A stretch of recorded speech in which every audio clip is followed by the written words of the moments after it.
अस्सलाम वालेकुम। 10th class में टाइप्स ऑफ साल्ट्स वाला हम टॉपिक पढ़ रहे थे सेकंड चैप्टर का। उसमें आज हमारे पास सेकंड लेक्चर है उसका। टाइप्स ऑफ साल्ट में 3 टाइप्स हमने पहले पढ़ ली थी, नॉर्मल या न्यूट्रल, एसिडिक और बेसिक। नेक्स्ट आज हमारे पास है डबल साल्ट्स।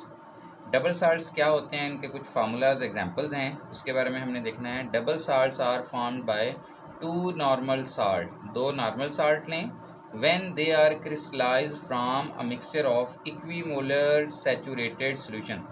हमारे पास 2 नॉर्मल साल्ट्स हैं, उनका हमने सैचुरेटेड सोल्यूशन बनाया, ठीक है।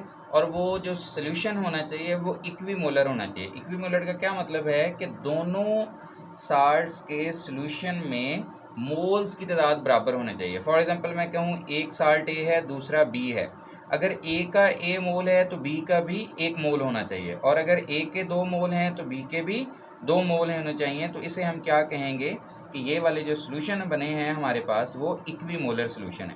इक्विमोलर सोल्यूशन लिए, उनको मिक्स किया और उसके बाद उनको क्या किया, क्रिस्टलाइज किया, मतलब उसमें से वाटर जो है वो एवेपोरेट करवा दिया। बाकी जो चीज़ बचेगी हमारे पास वो क्या बन जाएगा, डबल साल्ट्स बन जाएंगे।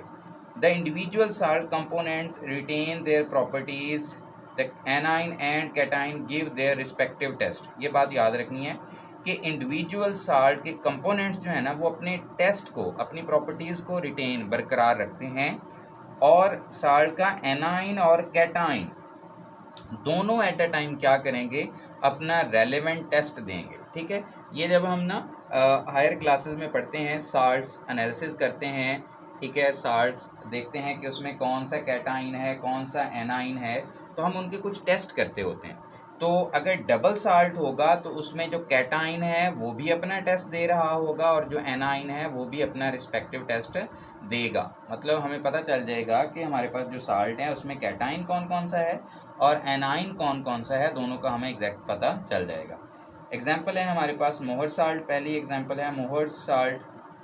फार्मूला आपने याद करना है। ये अक्सर फार्मूला जो है ना वो शॉर्ट क्वेश्चन में इनमें से कोई पूछ लेते होते हैं, या MCQs में भी पूछ सकते हैं। तो मोहर साल्ट का फार्मूला है FeSO4.NH4 2SO4.6H2O, और पोटाशियम का फार्मूला है K2SO4.Al2SO4 3×3.24H2O, और फेरिक एलम का है K2SO4.Fe2SO4.24H2O।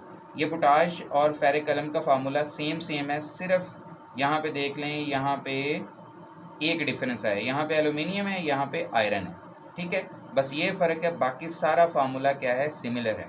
पोटाशियम का भी और फेरिक एलम का भी फार्मूला सेम है। ये जो पोटाशियम है, ये फटकड़ी जो हम आमतौर पे इस्तेमाल करते हैं घरों में, ये उसी का फार्मूला है, ठीक है।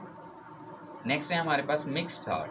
Mix salts contain more than 1 basic और एसिड रेडिकल। ऐसे साल्ट जिसमें एक से ज़्यादा एसिडिक या बेसिक रेडिकल हों, ऐसे साल्ट्स को हम क्या कहते हैं, मिक्स साल्ट। और इसकी कॉमन एग्जांपल है वो क्या है, ब्लीचिंग पाउडर, जो हम घरों में इस्तेमाल करते हैं, CaOCl×Cl, CaOCl×Cl, ये इसका फार्मूला है। या बाज़ दफ़ा इसे यूँ भी लिखते हैं CaOCl ट्वाइस, ठीक हो गया, CaOCl ट्वाइस ऐसे भी लिख देते हैं।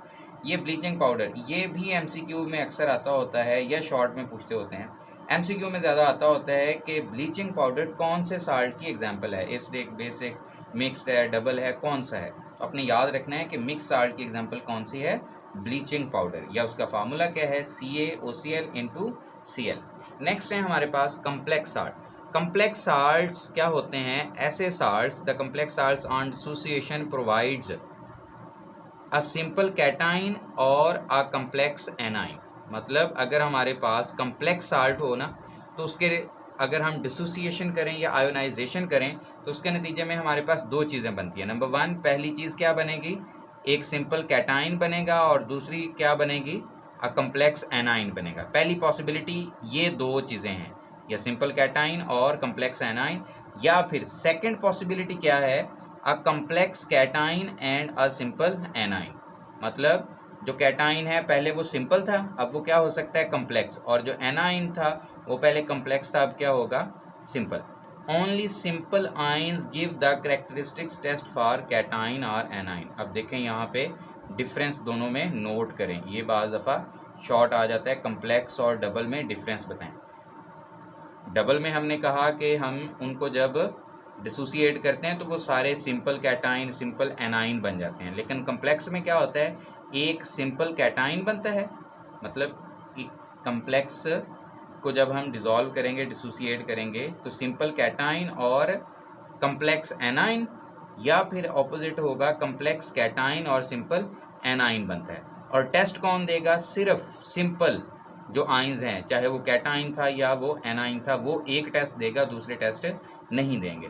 अब एग्जांपल देखें, हमारे पास ये है पोटाशियम फेरोसाइनाइड की K4FeCN/6, और ये देखें ये जो स्क्वायर ब्रैकेट्स हैं ये ज़रूर लगानी है। K4FeCN6 जब इसकी डिसोसिएशन या आयोनाइजेशन होती है ना, तो इससे सिंपल आइंस कौन से बनते हैं, पोटासियम, ये 4 K पॉजिटिव आइन बन जाएंगे। ठीक हो गया। अब ये देखें ये सिंपल कैटाइन है, और उसके बाद जो सेकंड चीज़ बनेगी वो क्या बनेगा, कम्प्लेक्स एनाइन। कम्प्लेक्स क्यों है, क्योंकि इसमें देखें CN6 है, एक आयरन है, ये पूरा का पूरा एक बड़ा जो कह लें आइन बना है, वो नेगेटिव आइन बना है, एनाइन, तो वो कम्प्लेक्स है। जब इनका टेस्ट किया जाएगा तो टेस्ट सिर्फ कौन देगा, K पॉजिटिव अपना टेस्ट देगा, ये एनाइन अपना टेस्ट नहीं देगा। और उसके बाद सेकंड एग्जांपल में देखें तो हमारे पास AgNH3 ट्वाइस इंटू Cl है। अब इसमें अगर हम आयोनाइजेशन करें तो देखें हमारे पास जो कैटाइन है वो कम्प्लेक्स बना है और जो एनाइन है वो सिंपल बना है। कैटाइन कम्प्लेक्स बना है AgNH3/2 और ये प्लस चार्ज है, और जो एनाइन है वो क्या बना है, सिंपल। अब इस केस में जो टेस्ट है वो कौन देगा, वो सिर्फ Cl नेगेटिव देगा, ये वाला टेस्ट नहीं देगा। लेकिन डबल साल्ट में हमने पढ़ा है कि दोनों ही, चाहे वो एनाइन है या कैटाइन है, दोनों ही टेस्ट देते हैं। लेकिन कम्प्लेक्स साल्ट में सिर्फ वो जो है वो टेस्ट देता है आइन जो सिंपल होगा, चाहे वो कैटाइन हो या वो एनाइन हो, जो सिंपल है वही टेस्ट देगा, कम्प्लेक्स जो है वो अपना टेस्ट नहीं देगा। तो ये है हमारे पास आज का सिंपलेस्ट सा टॉपिक, जिसमें ये 3-4 फार्मूलाज हैं जो आपने अच्छी तरह याद करने हैं। पेपर पॉइंट ऑफ व्यू से ये बहुत इम्पॉर्टेंट हैं। अल्लाह हाफिज़।